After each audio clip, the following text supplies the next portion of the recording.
بسم الله الرحمن الرحيم. السلام عليكم ورحمة الله وبركاته. دعواتياشا iyo dhageystayaasha qiimaha iyo qadarinta mudan ee daafaha dunida ee nagala socda.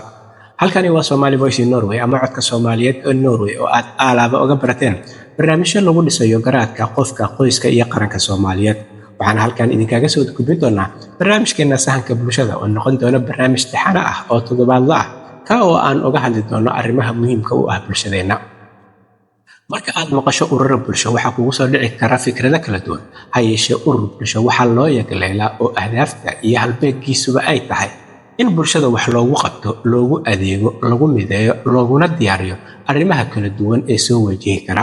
Soomaalida Norway waxa lagu tiriyaa kuwa ugu ururada badan marka loo eego bulshooyinka kale ee ku dhaqan dalka Norway. Ha yeeshee nasiib darro ururada tirada badan waa kuwa ugu liita marka ay timaado wax u qabashada bulshadooda. haddaba waxa arrintaas sababay iyo dhibaatadu halka ay ka jirto waxay u baahan tahay in su'aalo badan la iska weydiiyo. sidaa daraadeed waxaan u qaybinaynaa ururada kala duwan ee Soomaaliyeed ee ka dhisan dalka Norway ilaa 4 kooxood kuwa oo aan isku aragti iyo fikir iyo halbeegba ahayn. Kooxda koowaad waa koox u dhistay ururka sidii ay bulshadooda ugu adeegi lahaayeen waxna ugu qaban lahaayeen. waana koox mudan in la dhiirigeliyo, la taageero, lana garab istaago. kooxda labaad ayaa ah koox ururada u dhisto sidii ay ugu adeegan lahaayeen danahooda gaarka oo shakhsiyadeed ama kooxeedna ugu fashan lahaayeen. waana koox mudan in la wacdiyo, la waaniyo, waxna loo sheego, lana xasuusiyo in ay dambayso aakhiro iyo maalin dambe oo la isxisaabinayo. kooxda saddexaad ayaa ah koox warmowga oo aan wax ogeyn, waxna la socon. ha yeeshee madax urura inta looga dhigay lagu adeegto, lagu shaqaysto, danihii la leeyahayna lagu fushado oo daaha gadaashiisa laga hago. waxaa kuwa ku filnaada oo keliya in la dhaho guddoomiye urur ayaa tahay ama urur ayaa madax u tahay. intaa ayaa ka badan, intaa waxaa ka daran mashaariicda kala duwan ee magaciisa iyo magaca ururka uu hogaamiyo lagu filinayo inuusan waxba ka ogeyn, waxna kala socon, kuwa oo qaarkood laga yaabo inay wax weyn u dhimayso bulshada Soomaaliyeed haddii ay xaalad ka timaado ama isla xisaabtan ay ka timaadana uu yahay qofka isagu qaadayo mas'uuliyaddeeda. dhanka bulshadana haddii ay eed oga timaado ururka cidda qaadayso inuu yahay isaga ama iyada. waxaana kooxda xasuusinaynaa in ay ku nool yihiin Norway oo ah dal ay u madax bannaan yihiin, xorna u yihiin, waxna qabsan karaan, una adeegi karaan bulshadooda iyaga oo aanan cidna u baahnayn, cidna ku tiirsanayn, xafiis walbo dowladeed iyo hay-adeedna uu u furan yahay oo aysan jirin cid ka xigto. kooxda afaraad ayaa ah kooxda ugu halista badan oo ay tahay in ay bulshada Soomaaliyeed iska qabtaan meelna uga soo wada jeestaan. maxaa yeelay waxay halis ku yihiin diintooda, dhaqankooda, isirkooda iyo ummadnimadooda. kooxdan ayaa ah koox isku aragto in ay dadka ugu aqoon badan yihiin, in ay dadka ugu aragti dheer yihiin, in ay dadka ugu ilbaxsan yihiin. waxa ayna xafiisyada kala duwan ee ay tagaan ku sheegaan Soomaalida in ay yihiin dad liita oo aan horumar lahayn, casrigana aan la jaan qaadi karin, iyaguna yihiin dadka kaliya ee hagi kara, ee hogaamin kara Soomaalida hooseyso.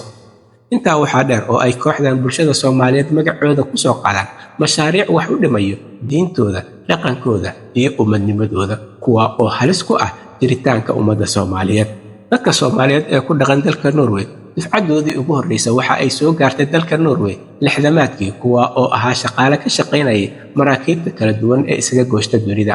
wixii xilligaa ka dambeeyay ilaa iyo maanta oo 2025 ah, Soomaalidu waa ay isa soo taraysay, waxaana hadda lagu qiyaasaa in ka badan 50,000 oo qofood oo Soomaali ah in ay ku nooshahay dalka Norway, kuwa oo in ka badan 60% ay yihiin kuwa ku dhashay Norway ama ku soo barbaaray oo iyaga oo yar la keenay. muddada ku dhow 70 sano oo ay Soomaalidu ku nooleed Norway looma diiwaan gelin, loogumana qorin diiwaanka dowladda Norway wax u dhimayo amniga, xasiloonida qaranka Norway.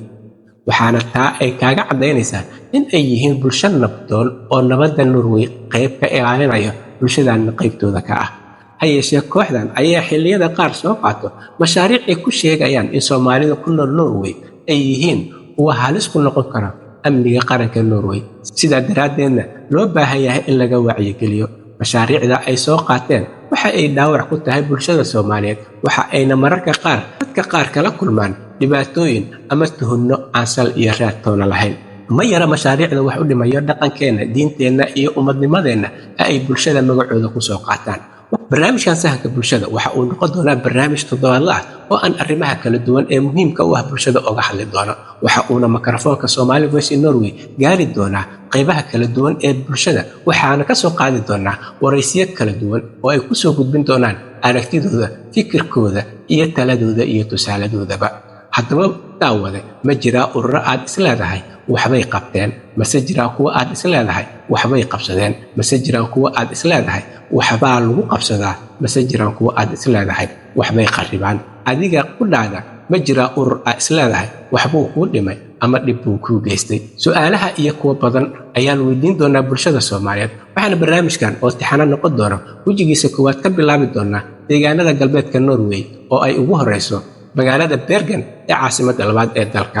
Waxa uuna noqon doonaa barnaamij tixano ah oo afka ummadda Soomaaliyeed ku hadli doona, waxaana sidoo kale barnaamijkan uu ku bixi doonaa luuqadaha Soomaaliga iyo Norwejiga si uu codka Soomaaliyeed u gaaro xafiis walba iyo xarun walba oo dowladeed. Waxaana waraysiyo kala duwan ka soo qaadi doonaa mas-uuliyiinta kala duwan ee fadhida xafiisyada, haddii ay ahaan lahaayeen heer degmo, heer gobol, heer deegaan iyo heer dowlad dhexaba. Sidaa lamidana waxaan hordhigi doonaa codka bulshada Soomaaliyeed, aragtidooda, fikirkooda, talooyinkooda iyo tusaalooyinkooda oo aan iyaguba wax ka weydiin doono. Halkani waa Somali Voice in Norway, ama codka Soomaaliyeed ee Norway, ama codka kuwa aan codka lahayn. Waxaa idinla socodsiinaya barnaamijkan aniga oo ah Cabdullaahi Shiine oo idin leh waxaan nahay qoom muslima, ummadi qayb baan ka nahay, qiblada bari baan degnaa, qowmiyad Soomaali baynu nahay, qab baan leenahay wax naco, han aan sidii qaadi karin, ninkaan qabinoo qudhaa, qabaan dhaqan kala ahaw, dad kale qowsaar u noqo.